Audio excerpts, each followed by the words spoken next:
Le 7 mai dernier, au Matmut Atlantique, Rune Project était en compagnie de Nathalie Péchala, double championne d'Europe de patinage artistique et aujourd'hui présidente de l'association Première de Cordée. L'occasion d'en savoir plus sur son engagement associatif et sa vision du sport entre plaisir et partage.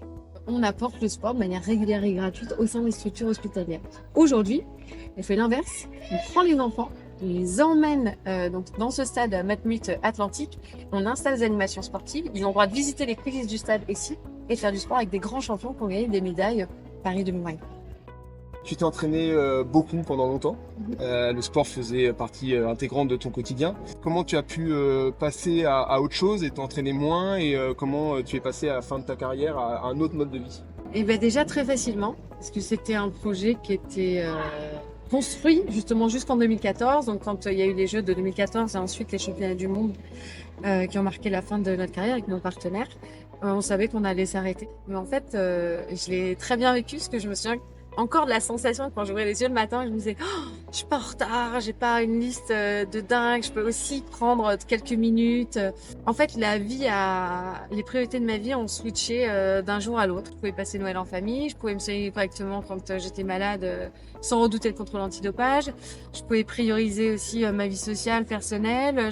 J'allais pouvoir construire une nouvelle vie professionnelle. Donc je trouvais ça en fait très enthousiasmant d'être allée au bout et de tourner la page. Je suis super reconnaissante de tout le parcours, tous les gens que j'ai rencontrés qui m'ont accompagnée pour mener à bien ces objectifs qui n'en étaient même pas. Parce que moi, je raisonnais d'année en année en me disant déjà, je fais du sport pour la passion.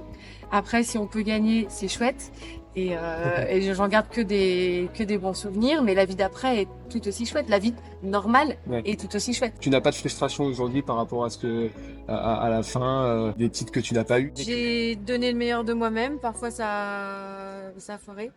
Parfois, ça a marché. J'ai pas de problème avec l'acceptation de ce qu'est la performance sportive. On en parlait juste avant. Donc, forcément, tu es moins performante physiquement qu'avant. Est-ce que tu continues à faire du sport? Est-ce que c'est quelque chose qui t'énerve, qui t'embête au quotidien? Et est-ce que tu fais du sport encore tous les jours? Une fois par semaine? Non. Non, malheureusement, j'en fais vraiment pas souvent.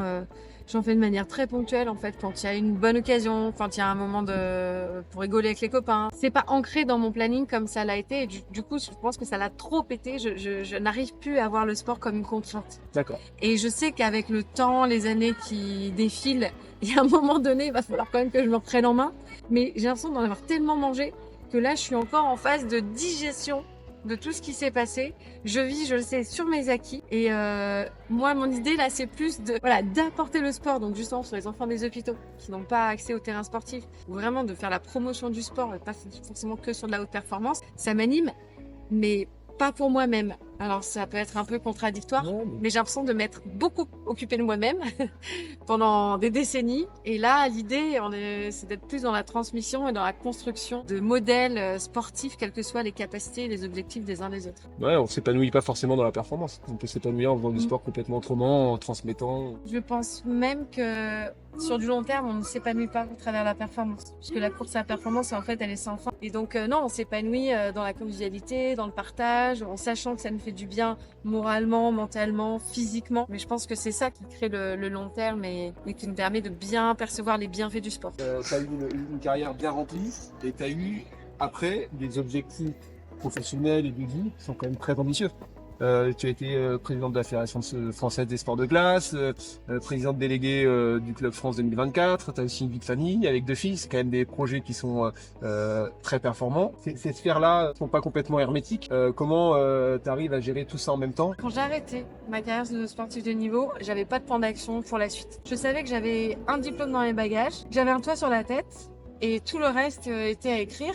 Et donc j'ai pas eu l'impression d'avoir de l'ambition, j'ai juste fait ce que j'avais envie de faire au moment où j'ai eu des opportunités qui sont présentées à moi ou que je suis allée chercher. Après, la Fédération française des sports de glace, c'est un concours de circonstances où je me dis que c'est mon ADN, qu'il y a quelque chose à faire et que pour faire changer le système, il faut être à l'intérieur et pas à l'extérieur. Donc je me jette là-dedans, mais c'est pas du tout quelque chose que j'avais anticipé. Le Club France non plus, c'est vraiment une opportunité, un moment où justement je ne suis plus à la Fédération française des sports de glace et il y a ce Club France à monter. On est à 2 ans avant Paris 2024 et tout est à construire, toute la conception de ce Club France, ce qu'il en sera, pour qui, comment, quel modèle économique, etc. J'ai senti que ça m'animait.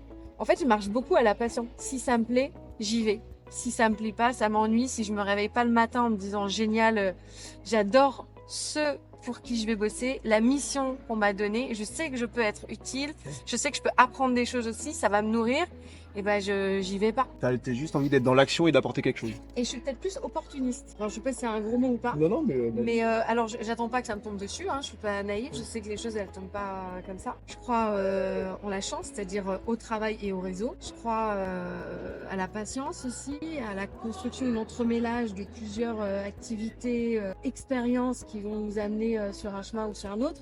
Ce que je retiens aussi, c'est que tu es hyper positive et optimiste. On a vu avant et après les Jeux des sportifs comme Teddy Riner ou Kevin Mayer qui étaient assez critiques vis-à-vis du sport à l'école, peut-être à juste titre, mais aussi du sport en général qui pouvait être du sport éduqué entre guillemets en France. Toi, c'est quoi ton avis sur le sport et la jeune génération? Du coup, question qui en découle, qu'est-ce que tu essayes de transmettre à tes filles, toi, en tant qu'habitude sportive qui en fait plus, du coup, mais je comprends pourquoi. Mais est-ce que voilà, c'est quelque chose qui est dans votre quotidien malgré tout? Moi, je fais pas forcément beaucoup de sport avec elles, mais ce que je veux, c'est leur ouvrir l'esprit. Donc, je les inscris dans des clubs, je leur fais faire donc des activités aussi bien artistiques que sportives, en me disant qu'un jour, peut-être, il y aura une passion ou une appétence ou simplement juste un bien-être à travers ces activités. J'aime bien leur laisser leur libre arbitre aussi, que ça soit eux qui choisissent. Mais donc pour ça, il faut leur montrer plein de trucs. Sinon, ça suit un chemin. Et ça, je trouve ça un peu dommage quand on commence avec des œillères. Sur le sport à l'école, on a vu que ça va plutôt dans le bon sens, même si on aimerait bien que ça aille beaucoup plus vite.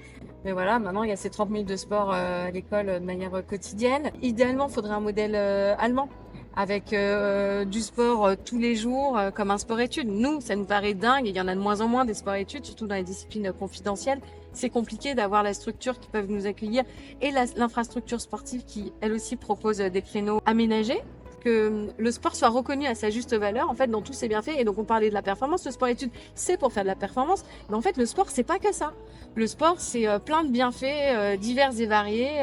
C'est un outil de communication, un outil d'éducation, un outil de santé, de lutte contre la sédentarité. Donc, moi, ça me paraît juste être primordial. Le sport devrait être au cœur de notre société.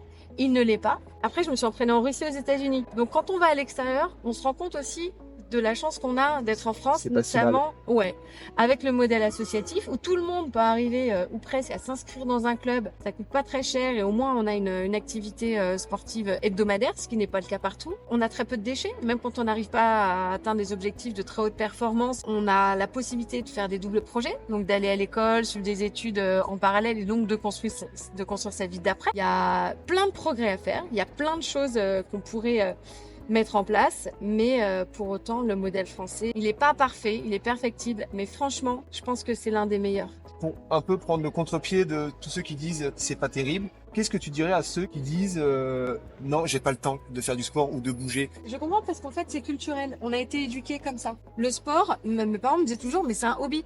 Donc tant que tu as des bons résultats scolaires, tu peux continuer. Le jour où ça bloque, c'est le sport qui saute. Mais c'est juste que c'est tellement ancré chez nous tous, enfants, ados, adultes, quand t'as pas de temps parce que tu bosses comme un chien, c'est le sport que tu fais sauter. Quand t'es une femme et que tu dois t'occuper de tes enfants, quand tu rentres après le boulot, tu n'as pas le temps, c'est le sport qui saute. Je le dis vraiment sans jugement, c'est totalement culturel. Ça ne se passe pas comme ça dans tous les pays. Ça ne se passe pas comme ça pour tout le monde. Et je pense que c'est ça le gros défi de la société française. Je dis pas que le reste n'est pas important. Je dis juste que ça a tellement de bienfaits sur plein de pôles différents dans la construction de l'être, dans sa construction de vie professionnelle, dans sa vie intérieure, dans le système de santé, dans le système éducatif, dans la tolérance à l'autre, dans le respect de l'autorité. En fait, il y a tellement de bonnes choses que ça devrait seulement occuper une place plus importante. Justement, on va te poser une dernière question. Chez Rune Project, nous, on est une entreprise à mission. On a aussi, au-delà de l'aspect vraiment purement entreprise, on a la volonté de vouloir intégrer l'activité physique au cœur des entreprises, de leur donner le temps de faire un peu d'activité. Toi, aujourd'hui, tu en fais moins, tu en fais plus. Si tu devais te donner un défi sportif aujourd'hui et Rune Project t'accompagne dans ta préparation, qu'est-ce que ce serait? Un gros défi ou un défi quotidien? Type monter les escaliers Monter les escaliers, t'as pas forcément besoin de nous. Voilà, il y a peut-être quelque chose que tu avais envie de faire que t'as jamais fait. Et aujourd'hui, tu te dis, bah, ok, je vais le faire, et nous, on t'accompagne, on t'aide à te préparer. Ben moi, j'aime bien tout ce qui est défi multisport. Par exemple, je garde un très bon souvenir d'un raid en Laponie que j'ai fait. Raquettes, fat bike, course à pied, ski de fond. Et ouais, j'aimerais bien faire ce genre de défi. Je Ok. trouve ça chouette. Ce que j'ai aimé dans ce raid, c'est qu'on était une équipe. Et là, on était 6 copines. Et en fait, c'est toute cette adrénaline liée à je veux pas être le maillon faible de l'équipe et de s'encourager et de prendre le relais quand l'une va un peu plus mal. Et c'est ça que j'aime. En fait, la préparation, d'ailleurs, c'est pareil. Il faut que ça soit ludique. Parce que si tu me dis, tu te lèves à 5 heures du mat, puis tu vas aller courir 15 bornes, Non, j'annule le défi. c'est pas ça l'objectif, c'est plutôt se mettre en condition, comme tu dis, engager pourquoi pas une équipe. Et c'est aussi, c'est ce que tu as vu aussi dans ta carrière, c'est autant le cheminement et le projet qui est vachement sympa plutôt que l'événement lui-même. Ouais. Et aussi, pourquoi tu le fais? Par exemple, ce que j'aime, c'est de me dire, je soutiens une association en faisant ça. Si je sais que je donne un sens à ma routine, moi, là, ça m'anime et on revient donc du coup sur le coup de cœur et on devient la raison du pourquoi.